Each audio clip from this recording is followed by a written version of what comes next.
Travel-Wise with Phil Blizzard. News, views and interviews. We haven't got a crystal ball at the moment, so we don't know how this is going to pan out. But post-COVID, are you starting to get together now as the forum, looking post-COVID and getting your thoughts together, getting your messaging together? And if so, what is that messaging going to be?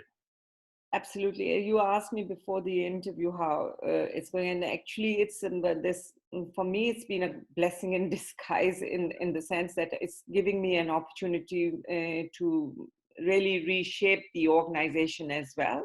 And we going through a few internal changes, and I think the reports that we are publishing and building our thought leadership, and we are preparing ourselves. In fact, yesterday we've had already countries have started reaching out to us, and the ones who are getting in that readiness, and they are getting ready to be declared COVID-free, virus-free. Yeah. Those are the ones who want to open up first, right? And those are the ones the world will be looking towards, and that's really Asia, Asia and Middle East. Middle East, the Gulf countries have a story to tell as well, that how the containment happens, but they need to be in that state of readiness. I mean, Abu Dhabi has just announced a Formula One will take place, And Dubai is just today with the head of Dubai Tourism said that July is a possibility.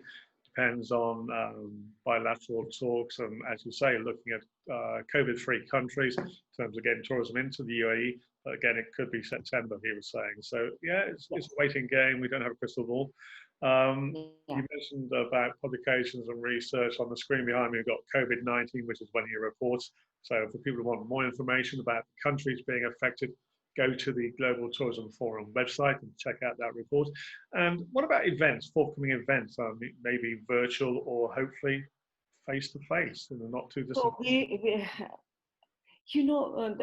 it's very funny, Phil, you and I, we have lived through 9/11 and as well, and so many other calamities have happened to this world.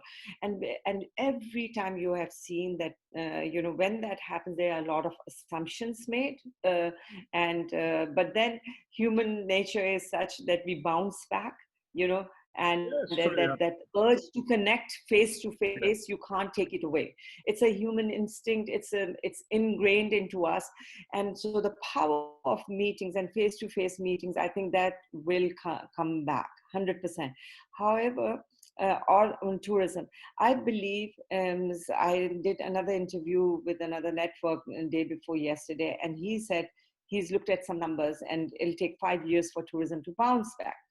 And my thing is, no, this time it'll be quicker because it's happening everywhere. Yeah. It's all the countries suffering at once. So the solution will have to come at once as well.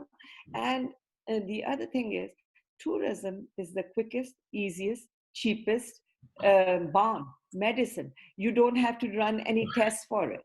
Right. You don't have to run any trials for it. We know that tourism heals. We know tourism heals, okay? And this is going to be the best vaccine that we can have to heal from this crisis mentally. Well, okay.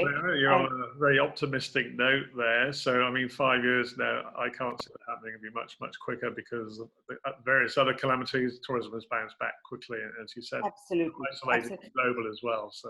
Yeah. And it must bounce back. I think it's people like you and me who must get that messaging out as well, because there is so much doom and gloom right now. And I believe virtual meetings will happen. Okay, Don't take me wrong. I'm all for it. In fact, we are just going to be launching our first summit. It's going to be an amazing project. It's happening in the 3rd week of May. It's going to be glamorous, glitz and glam. Excellent. Everything online. Okay. Well, we look forward to hearing more about that. Yes. So keep us posted on that. And as you say, face to face, you can't beat it. But on the other hand, technology like we're using at the moment enables us to connect and for you to get your messaging out and tell us more about the workings of the Global Tourism Forum. So that's another blessing. So, well, I'd like to thank you so much for joining us, and congratulations on the new role as CEO of the Global Tourism Forum. So thank you, Phil. Thank you, Phil. And be safe.